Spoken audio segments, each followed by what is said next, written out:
కోటి సంతకాల సేకరణ ఓ ఉద్యమమని అన్నారు మాజీ సీఎం జగన్. కూటమి ప్రభుత్వం తీసుకున్న మెడికల్ కాలేజీల ప్రైవేటీకరణ నిర్ణయాన్ని ఆయన తీవ్రంగా ఖండించారు. రాష్ట్ర వ్యాప్తంగా ఉన్న ప్రజలంతా ముందుకు వచ్చే ముత్కంఠతో కూటమి ప్రభుత్వం తీసుకున్న నిర్ణయాన్ని వ్యతిరేకిస్తున్నారని చెప్పారు. తక్షణమే దీనిని పరిగణలోకి తీసుకొని చంద్రబాబు సర్కార్ తమ నిర్ణయాన్ని వెనక్కి తీసుకోవాలని డిమాండ్ చేశారు.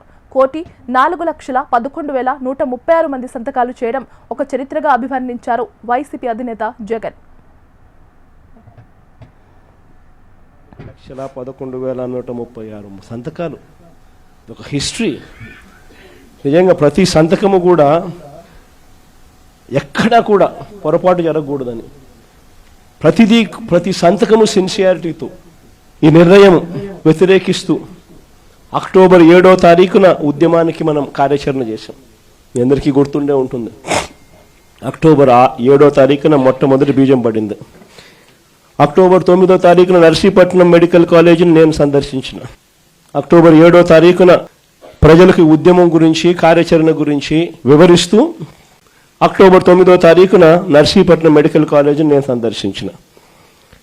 దాని తర్వాత అక్టోబర్ 10వ తారీఖు నుంచి డిసెంబర్ 10 దాకా ప్రతి గ్రామంలోనూ ప్రతి పట్టణంలోనూ వార్డుల్లోనూ రచ్చబండ కార్యక్రమాన్ని నిర్వహిస్తూ ప్రజలకు ఈ మెడికల్ కాలేజీల విషయంలో ప్రైవేటీకరణ విషయంలో ప్రజలు నష్టపోతా ఉన్నది ఏమిటి అని చెప్పి సువివరంగా ఎక్స్ప్లెయిన్ చేస్తూ ప్రజలను ఈ సంతకాల సేకరణలో భాగస్వాములను చేస్తూ ప్రజలు ఏ రకంగా చంద్రబాబు నాయుడు తీసుకుంటా ఉన్న ఈ నిర్ణయాల వల్ల నష్టపోతారు, ప్రజలు ఎలా నష్టపోతారు అని చెప్పి సువివరంగా ప్రజలకు ఎక్స్ప్లెయిన్ చేస్తూ జరిగిన కార్యక్రమం ఇది.